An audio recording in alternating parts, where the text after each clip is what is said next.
여러분, 김춘수님의 꽃이라는 시를 아마 들어보셨을 것입니다. 내가 그의 이름을 불러주기 전에는 그는 다만 하나의 몸짓에 지나지 않았다. 내가 그 이름을 불러주었을 때 그는 나에게로 와서 꽃이 되었다. 내가 그 이름을 불러준 것처럼 나의 빛깔과 향기에 알맞는 누가 나의 이름을 불러다오. 그에게로 가서 나도 그의 꽃이 되고 싶다. 우리들은 모두 무엇이 되고 싶다. 너는 나에게, 나는 너에게 잊혀지지 않는 하나의 몸짓이 되고 싶다. 여러분, 우리는 누군가에게 의미 있는 존재가 되고 싶어 합니다.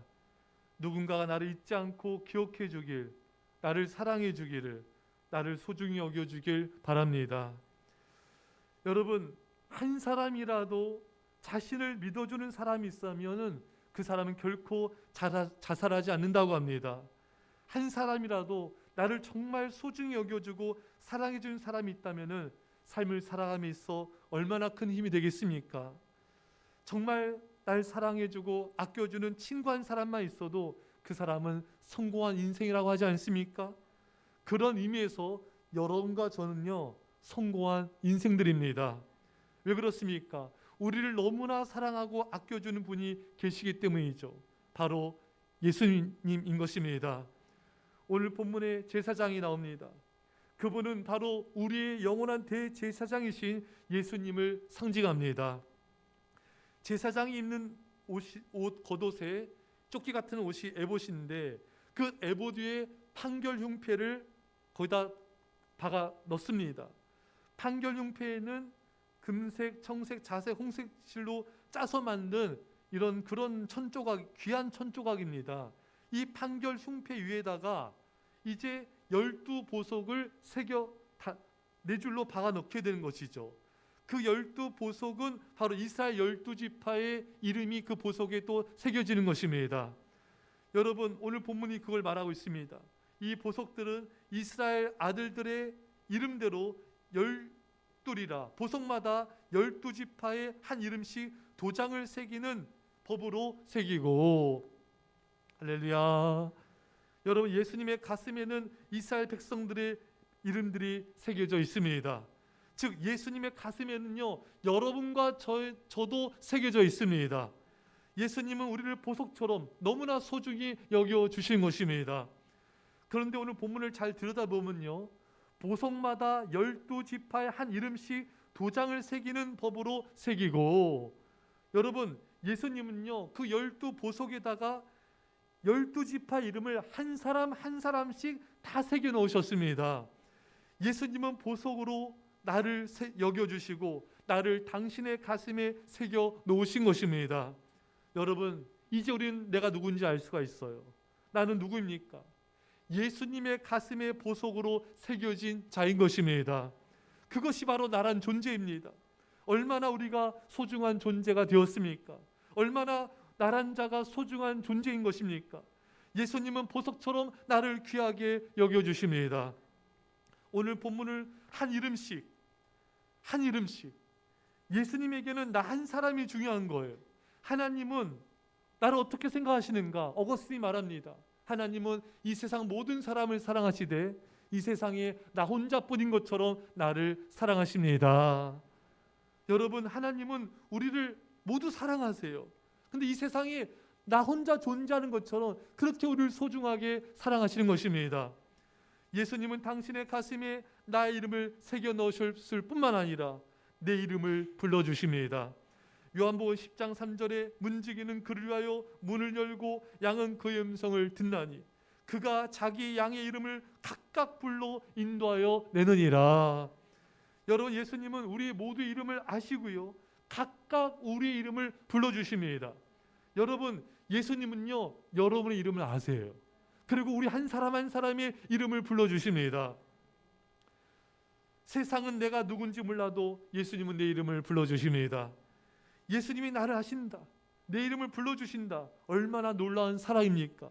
얼마나 놀라운 은혜인 것입니까? 세상은 유명한 사람, 유명한 스타, 인기 있는 자를 주목하지만 하나님은 당신의 자녀들을 주목하여 주시고 사랑하여 주십니다. 바로 우리를, 나를 언제나 사랑하시고 바라보시고 계신 것입니다. 여러분, 왜 예수님은 나 같은 사람에게 이렇게 지극한 관심과 사랑을 쏟고 계실까요?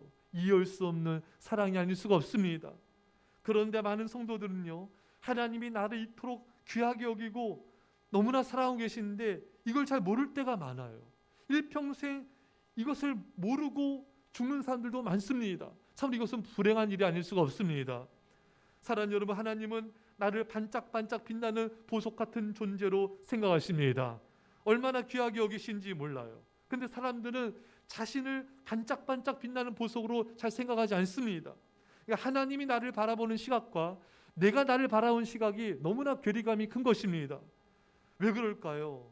예수님이 우리를 보석처럼 귀하게 여기는데 우리는 왜 나 자신의 소중함을 잘 모르는 것일까요? 미국의 심리학자 맥스웰 말츠 박사는 세상 사람들 중 적어도 95%는 열등감을 느끼고 있다고 합니다. 정말 많은 사람들이 열등감을 느끼며 살아갑니다. 열등감이란 자신을 남보다 못한 무가치한 존재로 생각하는 삶의 태도입니다. 여러분, 이스라엘 백성들이요, 가나안 족속과 자신들을 비교하면서 여러분 뒤로 물러가 망하지 않았습니까? 저들에 비하면 우리 메뚜기에 불과하다. 비교하면서 이렇게 낙심하고 염려하며 근심하지 않았습니까? 여러분, 많은 대다수의 사람들이 자신과 타인을 비교하면서 나은 점이 있으면 우울감을 가지고, 부족하면은 또 이렇게 열등감을 가지고 낙심하는 경우들이 참으로 많은 것입니다. 어떤 복면을 쓴 강도가 어떤 사람의 길을 가로막고 서 있었습니다.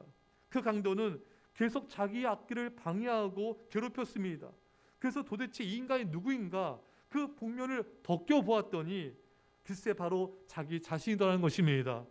미국의 유명한 리더십 학자 존 맥스웰은 바로 이 복면이 자신의 열등감이라고 말하고 있습니다. 즉 외모 열등감, 직업 열등감, 학벌 열등감, 경제적 열등감 등 이 열등감이 자신의 앞날을 막고 자신의 성장을 방해하고 있다는 것입니다. 엘리야조차도 얼마나 여러분 위대한 믿음의 사람입니까? 얼마나 능력의 종입니까? 여러분, 영적 거장입니다. 이런 엘리야조차도 로뎀 나무 아래서 절망에 빠져서 하나님께 여호와여 넉넉하오니 지금 내 생명을 취하옵소서 죽고 싶어하며 절망에 빠졌잖아요. 왜 그랬습니까? 나는 내 조상보다 낫지 못하니이다. 아브라함, 이삭, 야곱 이런 믿음의 선조들과 사실 비교하면서 열등감에 빠진 것입니다. 이렇게 훌륭한 믿음의 영적 거장도 열등감에 빠져서 이렇게 괴로워한다면 우리는 말할 것도 없는 것입니다. 이게 인간이란 존재예요. 사람들은 자신도 모르는 사이에 다른 사람이 가진 것들과 자신의 것을 비교하면서 쉽게 낙심하고 쉽게 좌절하고 근심에 빠지는 것입니다. 이 비교의식과 열등감이 주는 가장 큰 피해가 뭔지 아십니까? 하나님의 사랑을 사랑으로 못 받는 것이에요. 또 내가 얼마나 하나님께 사랑받는 소중한 자인지를 못 깨닫는다는 데 있습니다. 여러분, 우리의 낮은 자존감, 열등감, 비교의식이 하나님의 사랑을 스스로 거부하게 만들고 못 깨닫게 만들고 또 다른 사람과의 비교를 통해서 내게 주어진 하나님의 그 사랑으로 자신을 제대로 못 보고 소중함을 못 보는 것은 참으로 불행한 일인 것입니다. 민수기 13장 33절 다시 하는 말씀을 경청합시다. 우리는 스스로 보기에도 메뚜기 같으니, 메뚜기 같다. 여러분과 저는요 왕 같은 제사장입니다. 근데 이렇게 낮은 자존감을 가지고 내가 얼마나 왕 같은 제사장이고 보석처럼 빛나는 존재인지를 잘 못 보는 것입니다. 베드로전서 2장 9절 말씀에 너희는 택하신 족속이요 왕 같은 제사장들이요 거룩한 나라요 그의 소유가 된 백성이니. 여러분과 저는 분명히 왕 같은 제사장이라고 성경이 말씀하고 있습니다. 근데 많은 사람들이 자신이 왕 같은 제사장이다, 내가 왕 같은 존재다, 이런 생각 잘 안 해요. 내가 하나님의 가슴 속에 빛나는 보석 같은 존재다, 이런 걸 잘 모르고 이렇게 살아가는 경우가 태반인 것입니다. 사랑하는 여러분, 무의식적으로 또 의식적으로 많은 사람들은 나는 부족해, 난 연약해, 난 허물이 많아, 난 다른 사람이 이것도 없고 저것도 없어, 그렇기 때문에 나는 보석 같은 존재가 아니야, 나는 이렇게 부족한 사람이야, 이렇게 자신의 소중함을 못 보고 있는 것입니다. 명광사로 소문난 분이 있었습니다. 이분이 어느 세미나에서 많은 사람들이 모인 곳에서 이제 세미나 열면서 10만 원짜리 지폐를 꺼냅니다. 이거 꺼내가지고 이 돈 갖고 싶으신 분, 그러니까 다 대부분 손들 더래요. 그래서 또 이 수표를 제가 막 구깁니다. 막 구겨가지고 다시 들면서 이 돈을 제가 누구한테 한 분한테 주겠습니다. 갖고 싶은 분 손 드십시오. 거의 대부분이 든 겁니다. 또 그러더니 이 수표를 땅바닥에 던지더니 막 발로 밟으면서 또 이렇게 더럽게 만들었습니다. 또 이 강사가 물었어요. 아직도 이 수표 갖고 싶은 분 있습니까? 제가 드리겠습니다. 거의 대부분 손을 들었습니다. 그때 이 강사가 뭐라고 말하냐면요, 이렇게 말합니다. 제가 아무리 10만 원짜리 수표를 마구 구기고 발로 짓밟고 더럽게 쓸지라도 그 가치는 전혀 줄어들지 않습니다. 10만 원짜리 수표는 항상 10만 원짜리 수표의 가치가 있는 것입니다. 여러분도 인생이란 무대에서 여러 번 바닥에 떨어지고 밟히며 더러워진 일이 있었을 것입니다. 실패란 이름으로 또는 패배란 이름으로 겪게 되는 그 아픔이 있었을 것입니다. 그런 아픔을 겪게 되면 사람들은 대부분 자신이 쓸모없는 사람이라고 자신을 평가절하합니다. 하지만 놀라운 사실은 여러분들이 실패를 하는 한이 있더라도 여러분들의 가치는 여전하다는 것입니다. 마치 구겨지고 짓밟혀도 여전히 자신의 가치를 가지고 있는 이 수표처럼 말입니다. 사랑하는 성도 여러분, 여러분들이 때로 넘어지고 실패하고 여러분들에게 허물과 부족함과 연약함이 있을지라도 여러분들이 가치는 변하지가 않습니다. 하나님 앞에서 여러분들은 왕같은 제사장이고 하나님의 가슴 속에 빛나는, 여전히 빛나는 보석인 것입니다. 사랑하는 여러분, 여러분들은 여러분 자신을 소중히 여기십시오. 여러분 한 사람 한 사람 너무나 가치 있고 소중한 사람들인 것입니다. 근데 이때 중요한 것이 있어요. 나만 보석이 아니라 다른 사람도 보석입니다. 오늘 본문의 홍보석, 황옥, 녹족 등 12보석들은 모두 다 값비싸고 귀한 보석들이라는 사실입니다. 어느 하나만 귀한 보석이 아니에요. 유다 지파의 보석만 귀한 게 아니에요. 나머지 허물 많은 르우벤 지파의 보석도 귀한 보석인 것이었던 것입니다. 모든 보석이 하나님께서 귀하게 여겨주는 빛나는 보석들인 것입니다. 나만 하나님께 소중한 자가 아니라 다른 성도들도 상대방도 모두 소중한 자인 것입니다. 부족하고 허물이 있는 나도 보석처럼 귀한 자이고 부족하고 허물이 있는 상대방도 보석처럼 귀한 자들인 것입니다. 여러분, 사실 이 지파 중에 레위 시몬 지파는요, 세겜 족속을 속여가지고 할례를 행하게 하고 칼로 죽인 자들 아닙니까? 살인자들 아닙니까 여러분? 루벤은 간통한 자 아닙니까 여러분? 이렇게 허물이 많은 사람일지라도 하나님은 여전히 귀하게 여겨주시는 것입니다.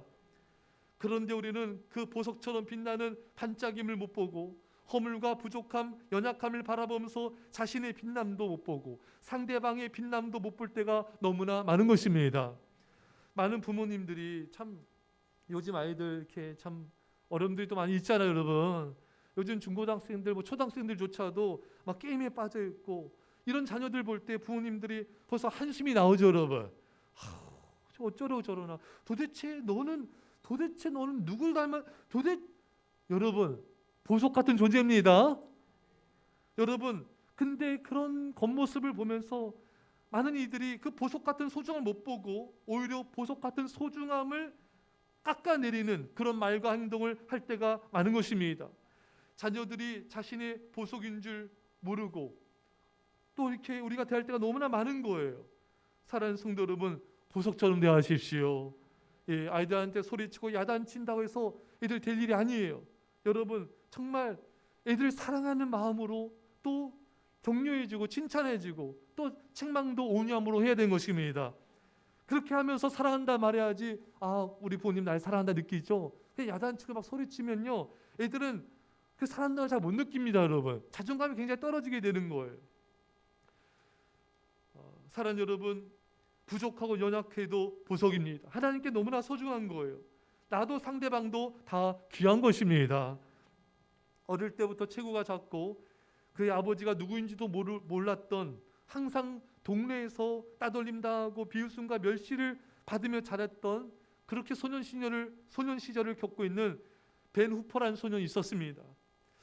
참 이 이 베누포는 너무나 힘들고 어려운 시절을 보냈어요. 근데 베누포가 12살이 되었을 때 그 마을에 어느 교회에 젊은 목사님이 새로 부임한다는 그 소문을 이제 듣게 되었는데, 이 목사님은 아무도 비난하지 않고 누구든지 그 있는 그대로 받아준다는 그런 목사님이 오신다는 소문을 듣게 됐습니다. 이 베누포는, 이 소년은 교회 가본 적이 없어요. 그런데 이 새로 오셨다는 목사님 소문을 듣고 나도 교회 가봐야 되겠다. 그래서 이 소년이 용기를 내서 교회를 갔어요. 근데 예배 시간 지난 다음에 일부러 늦게 가가지고 또 뒷자리에 앉아있다가 축도할 때 조용히 빠져나갔습니다. 이렇게 몇 개월을 교회를 다녔어요. 근데 어느 날은 이 목사님 설교에 이 베누포 소년이 너무 감명을 받은 거예요. 그래서 넋을 놓고 있다 보니까 벌써 축도까지 끝나버린 겁니다. 그래서 이제 예배당을 나오는데 벌써 성도들이 복도에 쭉 줄을 서서 있는 거예요. 그래서 베누포도 사람들 따라 나오면서 목사님과 악수를 하게 됐습니다. 그때 목사님이 베누포를 보고 이렇게 말합니다. 내가 누구 아들이더라? 그러니까 주변이 사람들이 갑자기 조용해진 거예요. 왜? 주변 사람들은 이 베누포가 아버지가 누군지도 모르는 걸 알고 있잖아요. 이때 목사님이 얼굴에 미소를 띠면서 이 소년에게 이렇게 말을 이어갑니다. 그래, 나는 내가 누구의 아들인지 알겠다. 내가 아버지를 닮았기 때문에 쉽게 알 수가 있지. 그러자 주변 사람들의 표정이 다 굳어져 버린 거예요. 목사님은 또 말합니다. 너는 하나님의 아들이야. 내 모습을 보면 알 수 있거든. 후퍼가 당황하며 빠져나가는데 목사님이 다시 그 뒤통수를 대고 말합니다. 자, 목사님 찍입니다. 목사님이 이렇게 외칩니다. 이제부터는 하나님의 아들답게 훌륭하게 살아야 한다. 여러 해가 지나 베누포는 테네시 주의 주지사가 되었습니다. 그리고 그는 그 직무를 너무 잘 수행해서 재선하게 되었습니다. 주지사 베누포는 훗날에 다음과 같이 말하였습니다. 그날 젊은 목사님을 만나서 내가 하나님의 아들이란 말을 듣던 바로 그날이 테네시주의 주지사가 태어난 날이었습니다. 너는 하나님의 아들이야. 너는 하나님을 닮은 소중한 자란다. 하나님의 아들답게 훌륭하게 살아야 한다. 이 말은 후포로 하여금 자신이 얼마나 귀한 존재인지를 깨닫게 해줬고요, 얼마나 하나님을 닮은 가치 있는 자인지를 발견하게 해줬고요, 훌륭한 인물로 만들었던 것입니다. 여러분, 우리 모두는 보석처럼 빛나는 존재들인 것입니다. 그 빛남을 드러내줘야 돼요. 말로, 칭찬으로, 격려로, 사랑의 언어로 소중한 존재임을 여러분들이 자각시켜 줘야 되는 것입니다. 여러분, 우리 아이들, 우리 학생들, 초등학생들, 우리 중학생들 너무 예쁘죠, 여러분? 저도 사모님들 이렇게 만나면 이렇게 안아주고 또 이렇게 칭찬해주고 너무 이렇게 예쁘냐. 제가 어제인가요? 그 여자애들 3명 있더라고요. 그래서 애들 제가 이렇게 하면서 어깨 두드리면서 너희들 도대체 왜 이렇게 예쁜 거니? 그 한 애가 그러더라고요. 원래부터요? 에이, 교만해가지고 아니라 애들이 너무 예쁘잖아요, 여러분. 그래서 이렇게 여러분 너무 볼 때마다 그런 얘기를 해줘요. 왜 이렇게 예쁘니? 왜 이렇게 멋져? 도대체 언제부터야? 애들 또 태어날 때부터래요. 또 그렇게 이렇게 만나면 저절로 나와요. 애들이 너무 예쁘고 너무 사랑스럽고, 예. 물론 부족한 점이 있죠, 여러분. 그러니까 여러분들 자녀들도 볼 때 너무 예쁘지 않습니까, 여러분? 여러분들 자녀들 만날 때 여러분 그 사랑의 눈길로 바라봐 주세요. 사랑의 스킨십을 해주면서 왜 이렇게 예쁘니? 왜 이렇게 멋있어? 너무너무 넌 소중한 자야. 엄마 아빠 너를 얼마나 사랑하는지 몰라. 너는 정말 멋진 하나님의 자녀야. 너 이 세상에 너가 제일 소중해. 이렇게 그렇게 사랑의 눈길로, 그렇게 스킨십으로 안아주면서 그렇게 여러분 고백해줘야 됩니다. 그 모습, 아이들 좀 부족한 모습 보면서 그 경멸에 찬 눈빛일까지는 아니지만, 너 왜 그러냐, 너. 야, 왜 말 지지가 안 듣냐. 야, 너 왜 이런 눈빛, 이런 표정, 이런 말은요, 아이들의 자존감을 다 무너뜨립니다. 마음에 상처를 주는 거예요. 애들이 말을 안 해서 그렇지 얼마나 상처받는지 몰라요. 그래서 제가 며칠 전에 어느 전문가가 말한 걸 들었어요. 자녀들은 날마다 부모님을 용서합니다. 물론 자녀를 부모가 제일 사랑하지만 제일 상처 주는 게 부모거든요. 왜? 그 바라보는 눈빛, 표정, 말투 이런 것들이 자녀들한테 계속 상처를 주는 거예요. 근데 부모들이 잘 못 깨달아요. 애들의 마음은 식어져 가고 있는데. 사랑하는 성도 여러분, 오늘날 많은 부모들이 부모에게서 그렇게 사랑을 못 받았기 때문에 자녀들한테도 자신도 모르게 그렇게 나가고 있는 거예요. 이제 여러분, 이제 표현해 주십시오. 그게 아멘. 할렐루야. 이제 여러분, 마음에 있는 것만 담지 마시고 정말 여러분 자녀들한테 안아주고 사랑해주고 안아주면서 널 사랑한다. 너의 모습 그대로 아빠는 널 사랑해. 우리 같이 극복해 나가보자. 같이 고쳐 나가보자. 뭐 아빠가 엄마가 더 기도해 줄게. 또 손 안고 또 기도해 주고 축복해 주고. 부모에게는 축복권이 있습니다, 여러분. 제가 저한테 고백했죠. 어느 아버지가 한 6살 된 여자인가요? 그 딸인데 매일같이 어린이집 받아주면서 어린이집 앞에서 자기 딸을 꽉 끌어안아주면서 얘한테 손 얹고 아주 축복 기도해 주는 거예요. 그 교사들이 그거 보면서 너무 멋있다는 거예요. 감동을 받는 거예요. 여러분 자녀들을 애가 중고등학교 때 어린애예요, 여러분. 그냥 안아주면서 축복 기도해주고 또 끝날 때 사랑해. 아빠는 엄마는 널 응원한다. 너는 하나님 귀하게 쓰실 거야. 날마다 이런 말을 매일 해주세요. 하루에 5번, 6번 돼도 괜찮습니다. 아끼면 여긴 너무 고급져가지고 아끼면 동됩니다. 아끼지 마세요, 여러분. 왜 아낍니까, 여러분? 이 세상 하나밖에 없는 자녀도 있는데 남편과 아내에게도요. 여러분 서로 좀 이렇게 좀 빛내줘야 돼요. 여보, 너무 예쁘다. 너무 멋있어. 당신을 사랑해요. 당신 세상 소중한 자예요. 이렇게 좀 이렇게 그런 말 여러분 하루도 많이 하시잖아요. 보통 10번 하시죠. 예, 여러분 좀 이렇게 축복해주고 빛나는 존재 여러분. 부족함과 허물이 있어도 빛나는 보석입니다, 여러분.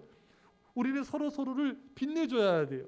반짝반짝 보석같이 빛나는 존재로 우리가 나를 만나면은 여러분 곁에 있으면은 내가 빛나는 존재라는 것을 자각하게끔 여러분들 행동하셔야 됩니다. 왜? 사실이 그렇기 때문에 그래요. 여러분 자체가 가치 있는 빛난 존재와 보석을 하나님 여겨주시기 때문인 것입니다. 사랑하는 성도 여러분, 이제 성도들에게도 여러분 주변 사람들에게도 사랑과 감사와 축복의 말로 그 존재를 반짝반짝 빛내준 자가 되십시오. 여러분 자녀들이 여러분 엄마 아빠를 볼 때 엄마 아빠가 나를 너무 소중히 여겨 매일같이 고백해 주세요. 그래서 여러분 그 자신의 존재가 얼마나 소중한지를 애가 자각할 수 있게끔 매일매일 해주셔야 돼요. 화난 표정, 짜증난 표정, 소리치는 모습을 통해서는요 자녀들이 내가 소중한 존재라는 걸 못 느껴요. 알 수가 없는 거예요. 표정도 바꾸시고요, 말투도 바꾸시고요, 정말 안아주고 사랑해주면서 매일같이 축복 기도해주면서 너는 빛나는 보석 같은 존재인 것을 자각시켜주는 그런 자가 되시기를 축원합니다. 사랑하는 성도 여러분, 부족함과 허물이 우리에게 많이 있습니다. 죽을 때까지 있을 거예요. 사람들이 우리를 비난할지라도 세상이 우리를 멸시할지라도 팩트는 그게 아니에요. 여러분과 저는 하나님의 소중한 자녀이고 사랑받는 존재라는 것입니다. 제가 서두에 김진수님의 꽃을 소개했습니다. 우리들은 모두 무엇이 되고 싶다. 너는 나에게, 나는 너에게 잊혀지지 않는 하나의 눈짓이 되고 싶다. 사랑하는 여러분, 오늘 하나님께서 보석을 판결 흉패 가슴에 다셨습니다. 하나님께서는 우리를 소중한 보석 같은 존재로 각인하셨어요. 우리는 의미 있는 존재가 되었습니다. 이렇게 하나님의 가슴에 새겼다는 건 뭘 뜻하는가? 내가 너를 잊지 않을 것이다. 세상이 잊을지라도 나는 너를 잊지 않을 것이다. 사람들이 잊을지라도 나는 너를 잊지 않을 것이다. 그래서 성경에 부모가 너를 잊을지라도 나는 너를 잊지 않으리라. 또 성경 말씀 이런 말씀 있죠. 내가 너를 내 손바닥에 새겼다. 오늘 말씀은 뭡니까? 내가 너를 내 손바닥에도 내 가슴에도 너를 새겼노라. 하나님은 우리를 잊지 않으시고 보석 같은 존재로 영원토록 기억하실 것입니다. 사람들의 말에 신경 쓰지 마세요. 세상이 뭐라고 평가한다고 해서 여러분 자신을 그렇게 세상이 보는 관점으로 평가하지 마세요. 하나님이 나를 어떻게 생각하냐가 중요한 것입니다. 나에게 하나님에게 나에게는 보석 같은 존재가 된 것입니다. 하나님이 그렇게 우리를 인정하시는 거예요. 하나님 당신의 가슴 속에 영원히 빛나는 보석이 되었습니다. 그것이 바로 여러분들이고 바로 나인 것입니다. 기도합시다. 사랑의 아버지 하나님, 허물이 많고 부족한 우리들을 이토록 사랑하여 주셔서 하나님 당신의 가슴 속에 보석으로 새겨주시니 감사합니다. 사람들의 말에 세상의 평가에 귀 기울이지 않게 하여 주시고 하나님 나를 사랑하시고 영원토록 나를 기억하여 주시고 보석같이 여긴 것처럼 우리도 주변의 모든 사람들을 보석같이 반짝반짝 빛난 존재로 사랑하게 하여 주옵소서. 감사드리며 예수님의 이름으로 기도합나이다. 아멘.